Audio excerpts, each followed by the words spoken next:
भारी बारिश के बाद कार की जल समाधि।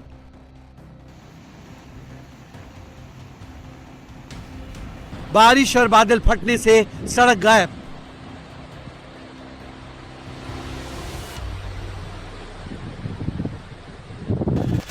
पहाड़ पर लैंडस्लाइड से बड़े बड़े पेड़ उखड़ गए।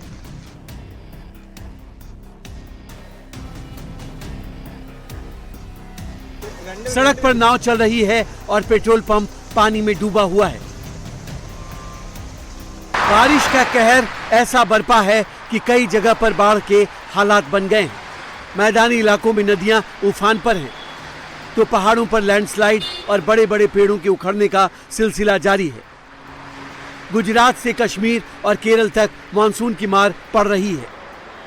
गुजरात में शुक्रवार और शनिवार को हुई भारी मूसलाधार बारिश के कारण कई जिलों में बाढ़ जैसे हालात बन गए हैं। तस्वीर साबरकांठा की है, जहां मानसून की मार पड़ी तो नदी नाले उफान पर आ गए। ईडर के डेभोल इलाके में पार्क की हुई कार पानी में बहने लगी। साबरकांठा में यह हालात पहाड़ से आने वाले पानी की तेज धार की वजह से बने। गुजरात में पिछले हफ्ते अहमदाबाद पर मानसून की मार पड़ी थी। इस हफ्ते बारी सूरत की है, जहां 24 घंटे में 24 इंच से ज्यादा बारिश हो चुकी है, जबकि 12 अन्य क्षेत्रों में 10 इंच से अधिक बारिश रिकॉर्ड की गई। सूरत के राजहंस टेक्स पार्क इंडस्ट्रियल इलाके में भारी बारिश के बाद इतना पानी भर गया कि आम जनजीवन अस्त व्यस्त हो गया।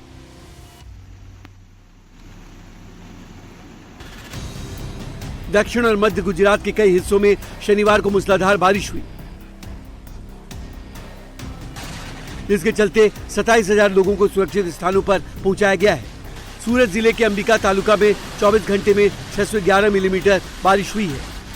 भारी बारिश के बाद तापी नदी में उफान है। लोगों को नदी किनारे जाने से मना किया गया है। सूरत और इसके आसपास नवसारी, भरूच और तापी में भी 400 मिलीमीटर से अधिक बारिश हुई है। सूरत में तो आज भी हेवी रेन का अलर्ट है। एक रेड अलर्ट दिया गया था, तो उसके ही कारण कल सुबह 6 बजे से लेके आज सुबह 6 बजे तक काफी भारी बारिश सूरत शहर और सूरत जिले के तमाम तहसील में हुई है। अगर मैं एक आंकड़ा दूं तो जो एवरेज रेनफॉल जो 31 का मतलब सुबह 6 बजे से लेके आज सुबह 6 बजे तक का है, वो 222 mm तक का है, यानी कि 8 इंच से ज्यादा बारिश सभी तालुका में एवरेज रेनफॉल हुआ है। सबसे ज्यादा जो रेनफॉल है वो अंबिका तालुका में 24 इंच के आसपास रेनफॉल हुआ है। सूरत सिटी में भी 5 से 6 इंच 24 घंटे में बारिश हुई है।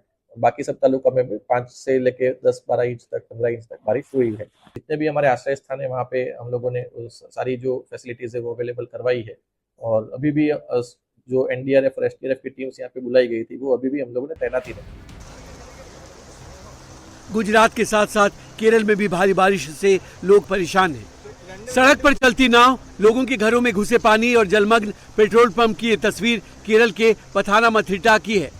पथानामथिट्टा में बीते 2 दिनों में 330 मिलीमीटर से अधिक बारिश दर्ज की गई है, जिससे पंबा नदी उफान पर आ गई और कई इलाके जलमग्न हो गए। सड़कें डूब गई, बिजली आपूर्ति ठप हो गई है। ऐसे हालात में एनडीआरएफ की टीम लोकल पुलिस के साथ मिलकर बड़े पैमाने पर राहत बचाव अभियान चला रही है। अभी हम लोगों ने यहाँ पे 31 लोगों को रेस्क्यू किया है और दूसरा डेस्टिनेशन भी मेल्लापल्ली है, वहाँ पे रेस्क्यू के लिए जा रहे हैं।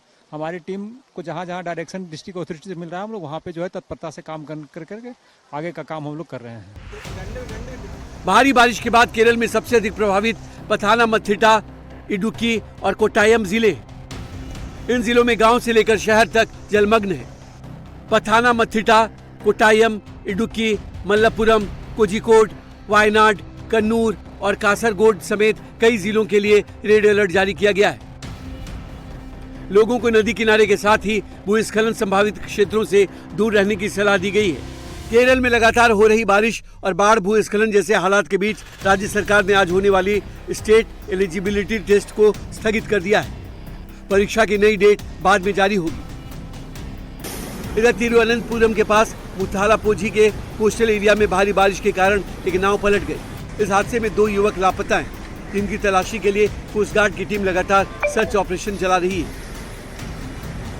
मानसून की मार मैदान से पहाड़ तक पड़ रही है। शनिवार शाम को श्रीनगर लद्दाख हाईवे पर मीना मार्ग के पास बादल फटने से अचानक बाढ़ आ गई और लद्दाख के जुलजिला इलाके में द्रास श्रीनगर नेशनल हाईवे पर लैंडस्लाइड हुआ। इस हादसे में 4 अस्थायी शेल्टर जिसमें करीब 20 लोग रह रहे थे वो बह गया। अचानक आई बाढ़ में एक कार बह गई, लेकिन उसमें सवार सभी लोग सुरक्षित हैं। हादसे के बाद द्रास श्रीनगर नेशनल हाईवे पर ट्रैफिक रोक दिया गया है। पुलिस और रेस्क्यू टीमें मशीनों के साथ ट्रैफिक बहाल करने में जुटी।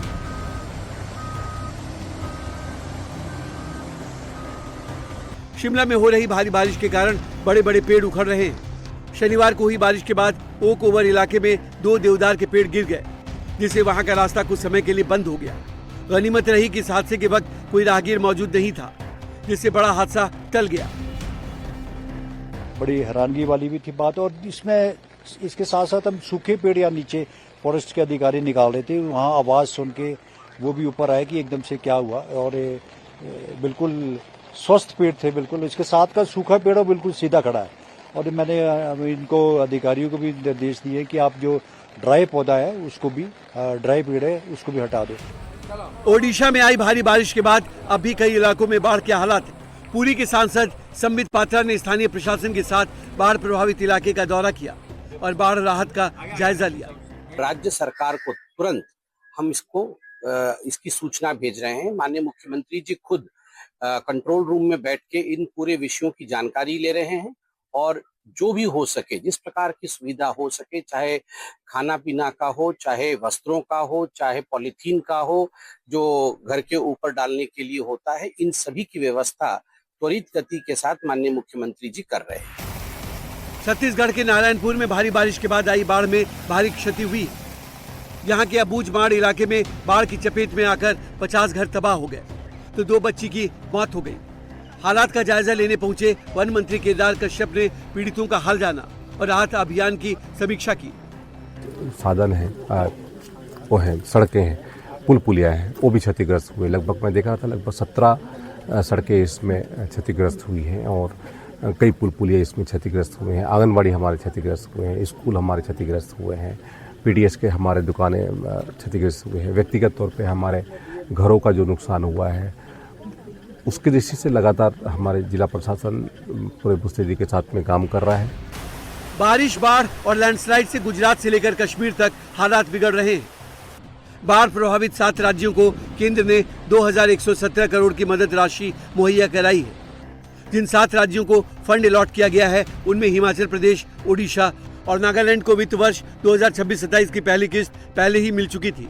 अब हिमाचल को दूसरी किस्त के रूप में 193.95 करोड़ रुपए मिले, तो वहीं अरुणाचल प्रदेश, असम, गुजरात और महाराष्ट्र में राहत और बचाव के लिए फंड दिया जा रहा है, जिससे कि आपदा के हालात में राहत और बचाव में देरी ना हो।